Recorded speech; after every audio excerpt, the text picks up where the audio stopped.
Hello दोस्तों, welcome to तसूस teaching world. तो आज हम सेविंग मशीन के फीचर एंड यूज़ के बारे में जानने वाले हैं। तो यहाँ मेरे पास ब्रदर J20 की इलेक्ट्रिक सेविंग मशीन है। ये सेविंग मशीन इलेक्ट्रिसिटी से चलती है। इसे आप इन्वर्टर से भी चला सकते हैं। मैं इसे पिछले 2 साल से यूज़ कर रही हूँ और इसमें कोई भी ख़राबी नहीं आई है। इसके साथ जो है एक इस तरह का पैडल दिया जाता है जिसे पैरों से प्रेस करना होता है और मशीन चलने लगती है। तो सबसे पहले मशीन को ऑन करने के लिए इस वायर को स्विच बोर्ड में अटैच करके बटन को ऑन करना होता है और इसमें एक और वायर दिया जाता है जिसे यहाँ पे अटैच करना होता है। अब अटैच करने के बाद हम ऊपर वाले बटन को प्रेस कर देंगे।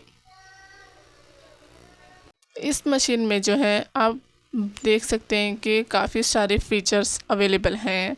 तो इस मशीन में जो है आप पीको कर सकते हो, जिगजैग कर सकते हो और स्ट्रेट स्टिच और जिप भी आसानी से बटा सकते हो।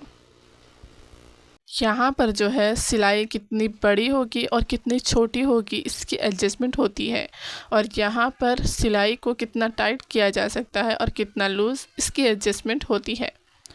यहाँ पर जो है फुट होता है और इस मशीन की खासियत ये है कि आप इसके फुट आसानी से चेंज कर सकते हो और नए फुट को बिठा सकते हो। अब मैं आपको इस मशीन में धागा किस तरह से लगाया जाता है वो बताऊंगी। तो धागे को जो यहाँ पे लगाना होता है ये जो है पहले नीचे होता है, इसे इस तरह से ऊपर करना होता है और फिर हम इसमें धागे को डाल देंगे। फिर हमें धागे को खींचकर यहाँ पर जो है दिख रहा है आपको, यहाँ पर लगाना होता है। तो बॉबिन में धागा भरने के लिए आपको धागे को इस तरह से घुमाना होता है और इस यहाँ से निकालना होता है। अब यहाँ पर जो है हम एक बॉबिन लेंगे।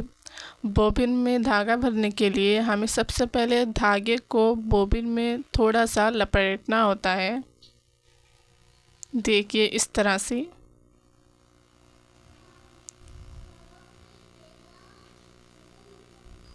फिर धागा लपेट कर होने के बाद हमें इसे यहाँ पर जो है, यहाँ आपको दिख रहा होगा, इसमें लगाना होता है। फिर हम बॉबिन को जो है नीचे की तरफ प्रेस करके इसकी तरफ प्रेस कर देंगे।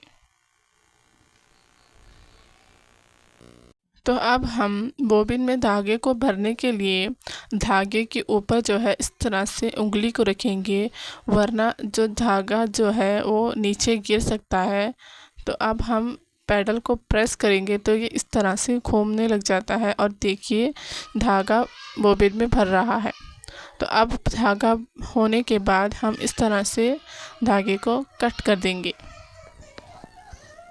अब हम यहाँ से बॉबिन केस को निकाल लेंगे और हम इसे यहाँ पर लगाएंगे। इसमें जो है बॉबिन केस अटैच होता है तो आपको अलग से बॉबिन केस लेने की ज़रूरत नहीं है। इसका ऊपर वाला ढक्कन हम निकाल लेंगे और बॉबिन को जो है हम इस तरह से नहीं रखेंगे, बल्कि हम इसको उल्टा करके इस तरह से धागा आए उस तरह से रखेंगे। फिर हम इसको इस बॉबिन केस में लगा देंगे और धागे को बाहर की तरफ निकाल लेंगे। देखिए इस तरह से। और अब हम इस ऊपर वाले ढक्कन को वापस से लगा देंगे। तो अब मैं आपको सुई में धागा डालने का तरीका बताऊंगी। तो यहाँ पर जो है नंबर्स दिए जाते हैं, आपको इसी नंबर्स के हिसाब से धागे को ले जाकर सुई में डालना होता है। तो धागे को हम सबसे पहले यहाँ से लेंगे और यहाँ नीचे से जो है घुमा कर हमको उसको ऊपर की तरफ ले लेंगे। देखिए हम इसको यहाँ से ऊपर की तरफ घुमाएंगे और धागे को ऊपर की तरफ ले जाकर यहाँ जो अंदर आपको दिख रहा होगा इसमें से धागे को मिलाकर हमें उसको नीचे की तरफ खींचना होता है।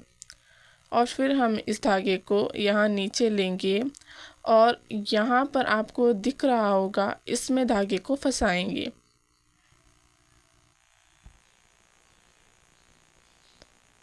फंसाकर होने के बाद हम इसको सुई में डाल देंगे। आपको ये पता होना चाहिए कि नॉर्मल मशीन की तरह इसमें साइड से धागे को नहीं डाला जाता, बल्कि इसमें सामने से धागे को डालना होता है। इस मशीन में जो है आप प्रेशर फूड को आसानी से निकाल के और डाल सकते हैं। तो मैं आपको बताऊंगी कि किस तरह से ये किया जाता है। तो सबसे पहले हमें इस बटन को जो दिख रहा है इसे प्रेस करना होता है। तो देखिए कितनी आसानी से यहाँ हमारा प्रेशर फूड निकल चुका है। तो अब हम प्रेशर फूड को अटैच करने का तरीका बताऊंगी। तो यहाँ देखिए इस प्रेशर फूड को जो है यहाँ हमें इसके नीचे रखना होता है और यहाँ पर एक ऊपर नीचे करने का बटन होता है, इसे नीचे की तरफ प्रेस कर देंगे तो हमारा प्रेशर फूड अटैच हो जाएगा। देखिए कितनी आसानी से प्रेशर फूड अटैच हो चुका है। तो अब मैं आपको इसमें स्ट्रेट स्टिच किस तरह से की जाती है वो बताऊंगी। तो सबसे पहले हम नीडल को स्ट्रेट स्टिच पर फिक्स करेंगे और इस तरह से हम कपड़े को रखेंगे और इस बटन को नीचे की तरफ प्रेस कर देंगे और पैडल को चलाकर देखिए किस तरह से स्टिच हमारी लग रही है।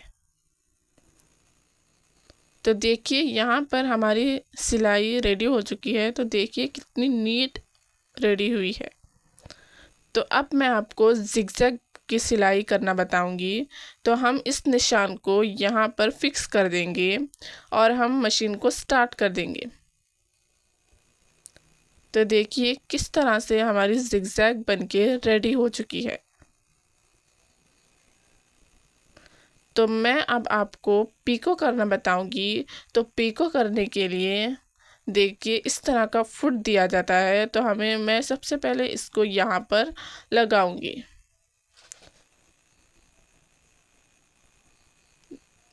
देखिए इस तरह से हम इस फुट को यहाँ पर अटैच कर देंगे। अटैच करने के बाद हम कपड़े को जो है इसके नीचे रखेंगे।